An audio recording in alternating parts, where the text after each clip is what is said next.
We're talking to Pastor Kevin Walker, the president of New Beginnings organization.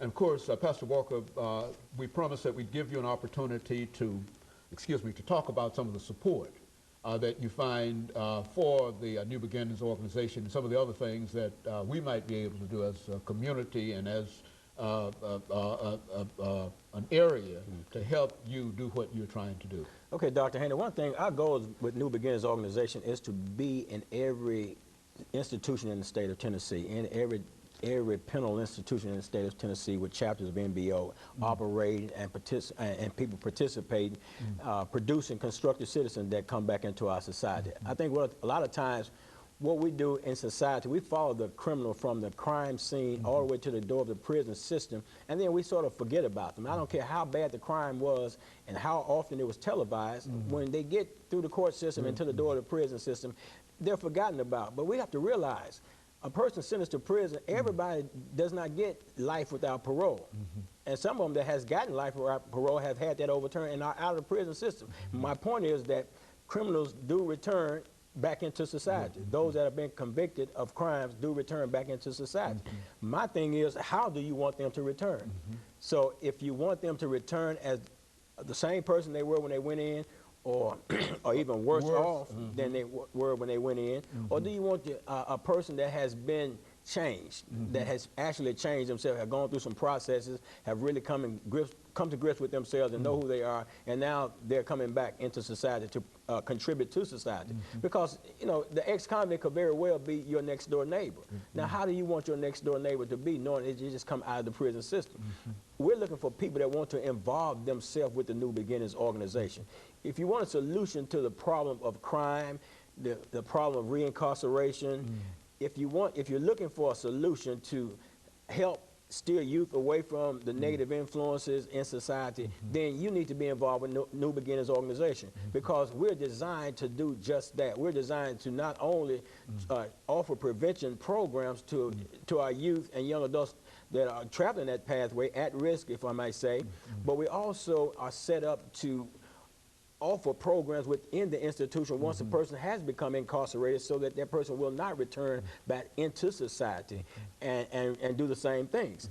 And we're also developing programs that will help the individual once they enter back into society, help them to make that very serious transition that they need help in making, because they need to be helped. You know, we just can't expect a person to go in, warehouse them and let them do time and then send them back out with nothing inside of them that's going to help them function in society.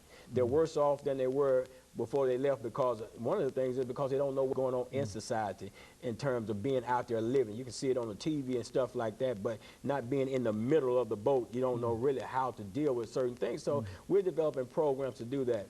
Since our last show, we've had a young lady by the name of Teresa Pendergrass, who has come on board with the New Beginnings organization, and she's doing some things in terms of, she come with some different ideas and things like that that we're able to use and incorporate as a part of the New Beginnings organization to move this thing to the next level in terms of our phase. We got phase 1 up and running in River Bend now. And I need to add too, Dr. Haney, that last week we just had a graduation. We graduated 11 people in our organization that have went through the 9 months, and I need to say that the curriculum is a 24 lesson, 9-month curriculum. And that's what we do. We give birth at 9 months to a new individual. And now we're working on programming called maintenance and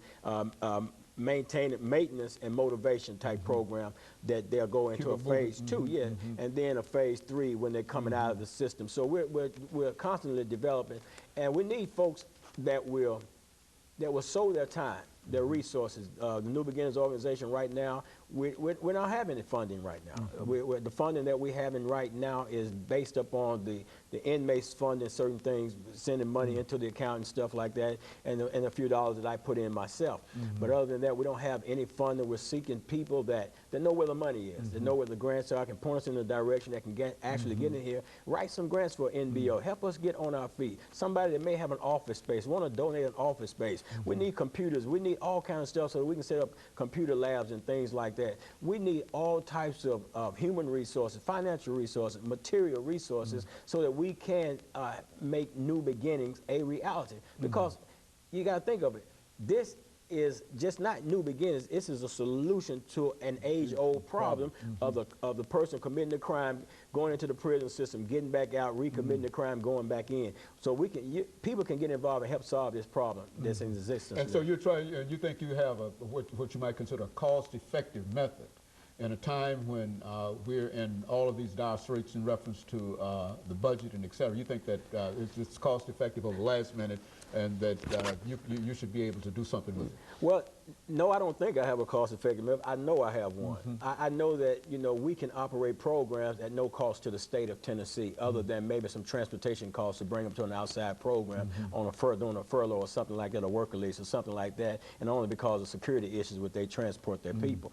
But it's definitely cost effective. It'd be at a cost, at no cost to the taxpayer. You can take that money and funnel that money that you're spending on corrections into education. Very good. And of course, Pastor Walker, let me thank you over the last 25 seconds that we have here for bringing us that excellent information. Each time that you come, you talk about some issues that many of us never or rarely reflect on.